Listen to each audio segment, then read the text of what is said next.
Good morning and welcome to SimWorld Today, a post-opening weekend of SWFL postseason football. I am Marsh, joined by the probably equally happy and equally distraught Rick Blaze. Good morning, Rick. How are you? I'm all smiles today, my man. Can we get to the first topic? Because I don't know if you're ready, but I'm ready. Well, sure. Yeah, I mean, you're fortunate that we're not talking Longhorns, who did lose. So let's get rolling. Opening weekend of That's old SWFL news, man. postseason. Nearly every single home team took it in the opening game, except for Tampa Bay, who falls last night to Washington. Your takeaways, Rick, where your Houston Texans marching on to the divisional round. Hey, man, look, I'm a good sport. I'm not a sad. I'm not a bad sport. So I bought gifts. I bought gifts for the Denver Broncos. I bought gifts for the Green Bay Packers.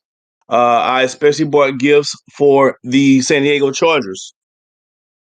Los Angeles Chargers, for sure. See this? Trash bag. Put your helmets. Put your cleats. Put your notebooks, your pads, pack it all up, baby. It's time to go. Cancun is waiting. 1, 2, 3, Cancun. Put everything in the bag. It's time to wrap it up. It's over with. We will see you later. Some of us have business to handle. We have things to do. Kansas City, we're coming for you.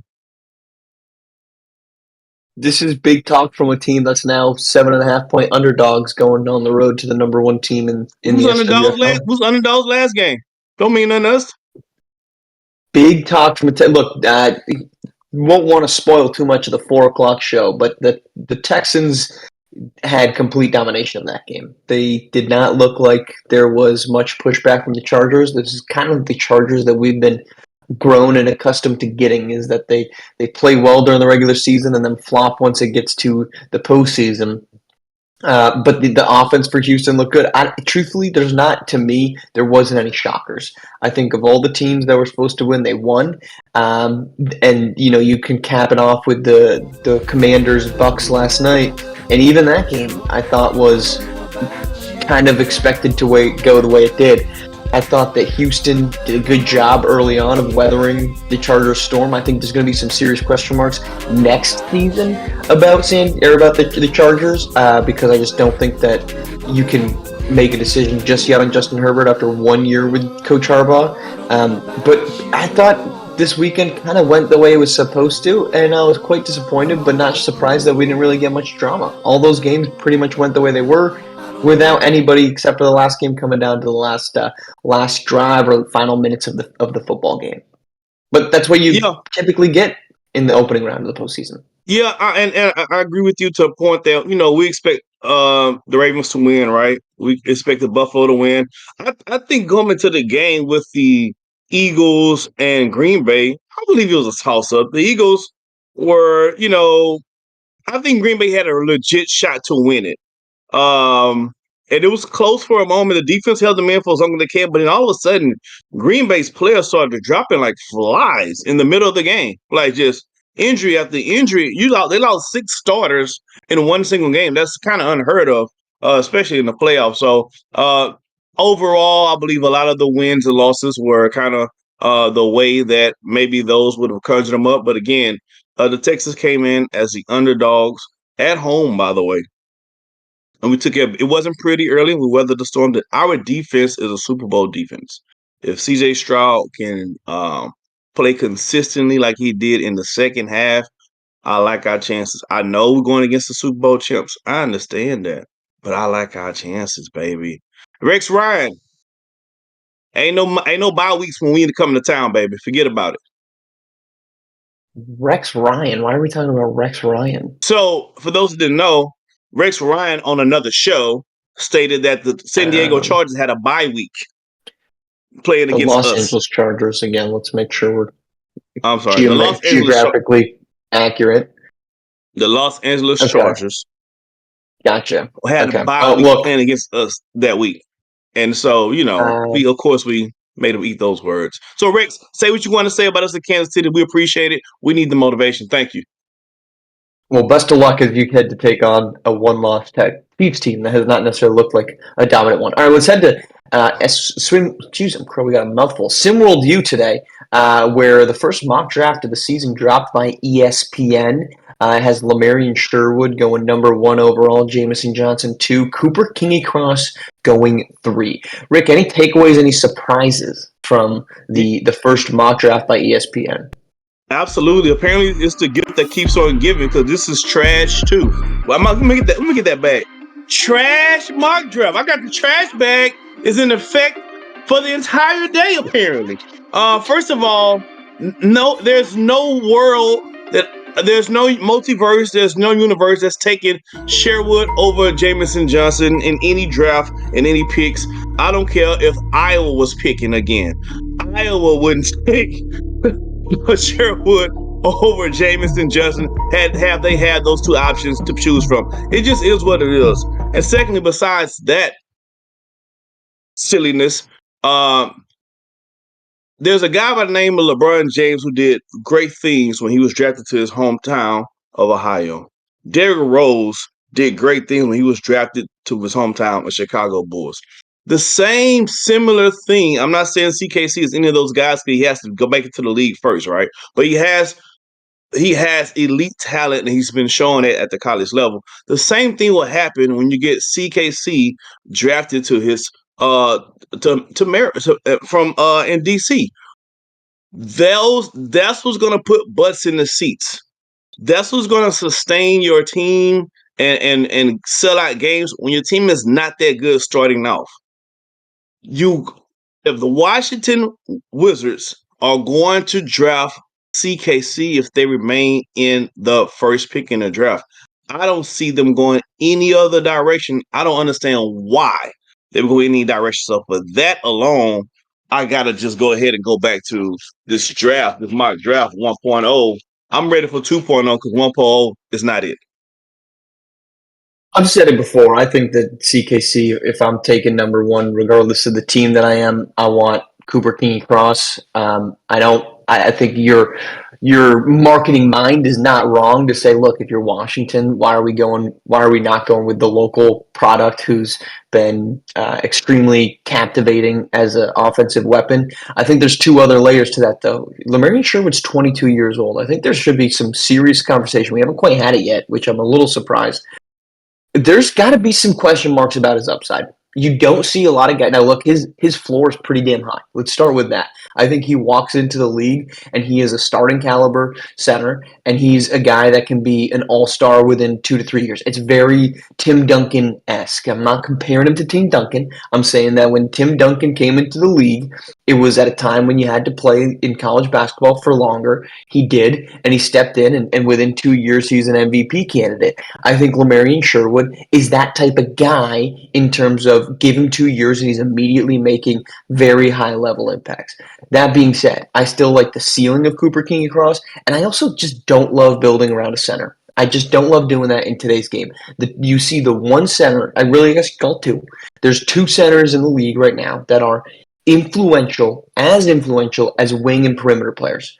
And it's Victor Wembanyama and it's Nikola Jokic. And we can sit here today, and I think we can agree, Rick, they are And not your Embiid, I'm not an traditional Embiid fan, but centers. Embiid as well.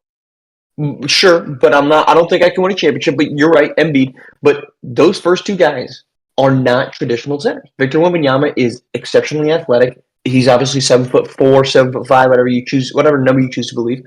And then you've got Nikola Jokic, who's a point guard in a center's body. Sherwood and Johnson, while extremely talented, neither of them are that type of unicorn. They are back to the basket dominance. And Joel Embiid, you mentioned, is that type of center, but he hasn't even gotten to the Eastern Conference Finals as the number 1 guy. So if I'm building a team, and this has been my viewpoint for a handful of years, not just coming out recently, I just don't trust a traditional center being the number 1 piece of my roster. I understand Sherwood's numbers are insane. His production has been off the charts, but I'm with you. Regardless of who's taking number 1, I'm taking Cooper King across because as a guard, that's what you need in today's league because it's so perimeter based. Well, I understand where you're coming from. I don't disagree in totality, but you talk. This is coming from a Golden State Warriors fan, guy. So he's biased to the guard position because he Oh, saw I'm a sorry. guard Was that centric. 4 He's championships been since watching a guard centric 2015? offense How many for quite Rockets some time, championships has he racked up? and it's been successful. So I understand your place in the statement, but a dominant player is still a dominant player regardless of what position you put it in. How did I those just don't. centers work when it was the Houston Rockets next to James Harden? It was How did those awesome. big The men work? dominant player, Akeem Olajuwon.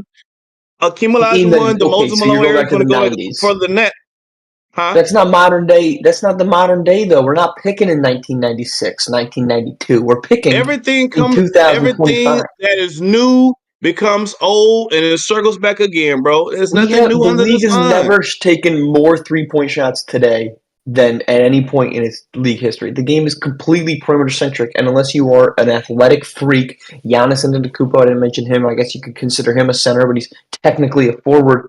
Those are the type of guys. Sherwood and Johnson are not that type of elite on-ball downhill threat. Whether that means either creating for But themselves or creating for others. But we've seen dominance in the play work in today's game. Joel Embiid. Now he just don't have the heart or the bones to make it work for 82 games because he just doesn't play. He gets hurt all the time. He has no heart. But we've seen it work through him. He's shown, oh, this can work. Jamison Johnson is closer to a Joel Embiid type. He can shoot the outside shot. Plays mostly back to the basket, but he's a type of Joel Embiid. So we've seen it work. It's just that the example that we have of it is somebody who doesn't have any heart. So we just don't see it all the time. But this guy was, correct me if I'm wrong, is MVP candidates for several years in a row. So it's not like we haven't seen it work. It's just that the person that's the example is not the best example.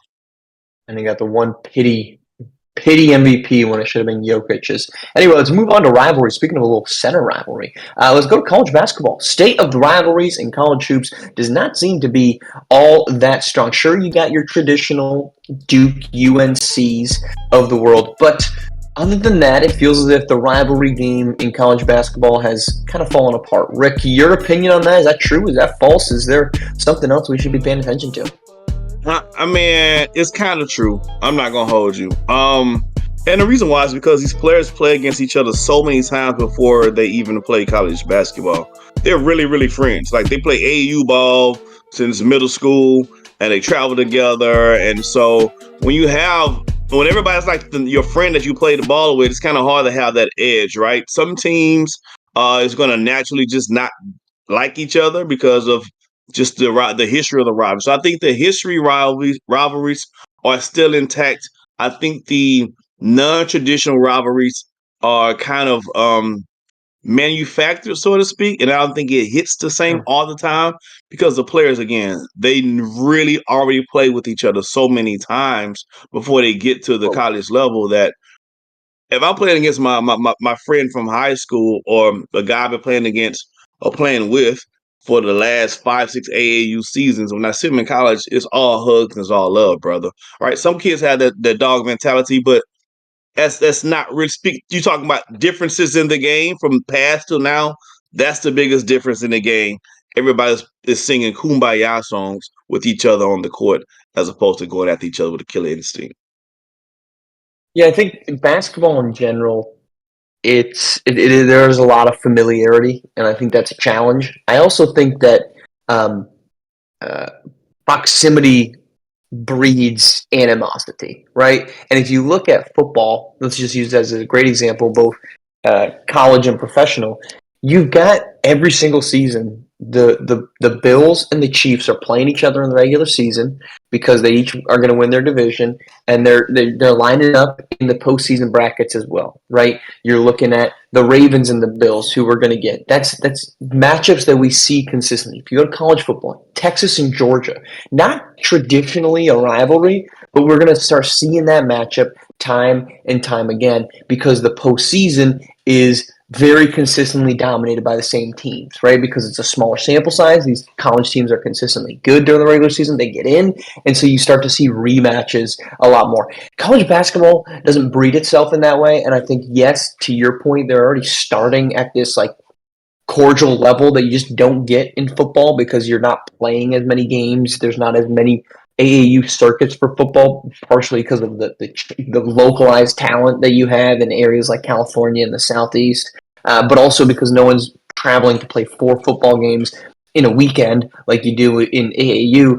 But you're also not running into each other enough to start to hate one another, right? You're not going back and forth, beating one another time and time again like you're getting a Milwaukee and Boston who's running into each other season after season in SWBA. That doesn't happen in college basketball. So unless there's this pre-established rivalry, I think it's very challenging for that to be brought up. And also, look at the group right now. We don't have a lot of consistent rematches, right? We just haven't seen, the interconference matchups. I think now with a truncated field, I think we could start to see those percolate a little bit more. But you're just not seeing consistently non-conference teams playing one another time and time again. All right, we had a handful of very exciting plays. So rather than a SimWorld U wrap up on a Monday, since we didn't have any games over the weekend, we are rolling with our top 10 plays of the week that dropped yesterday afternoon. We're showing it to you again,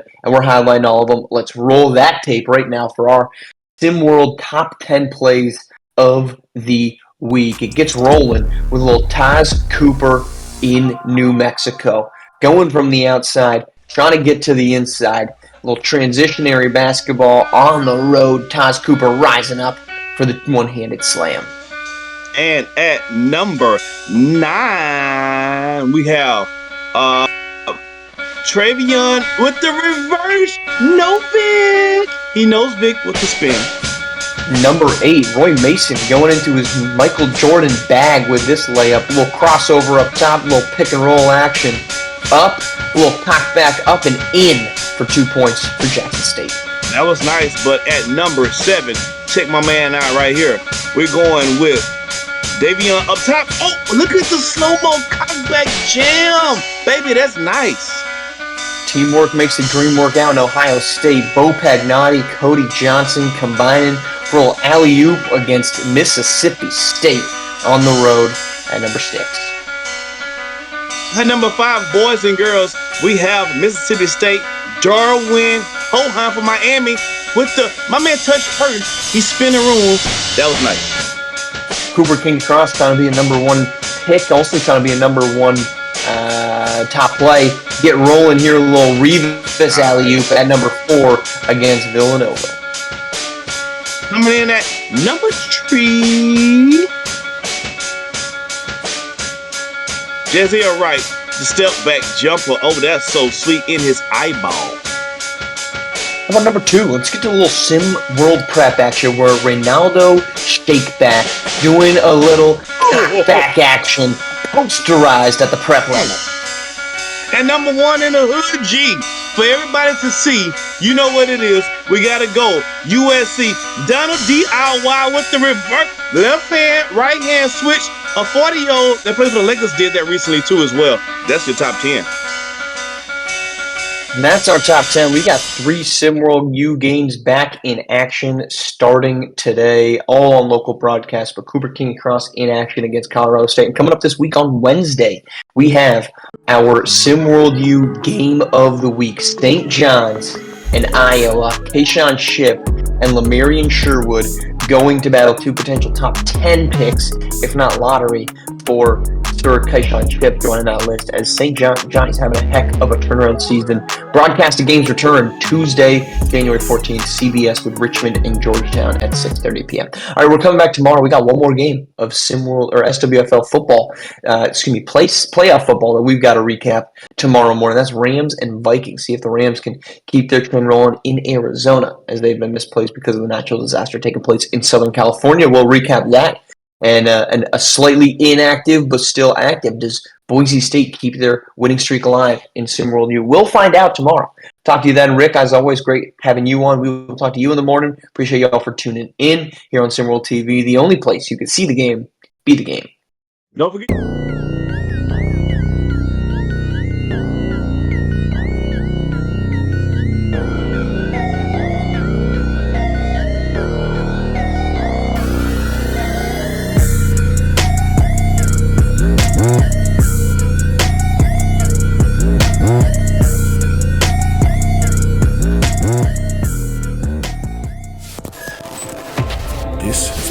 presentation.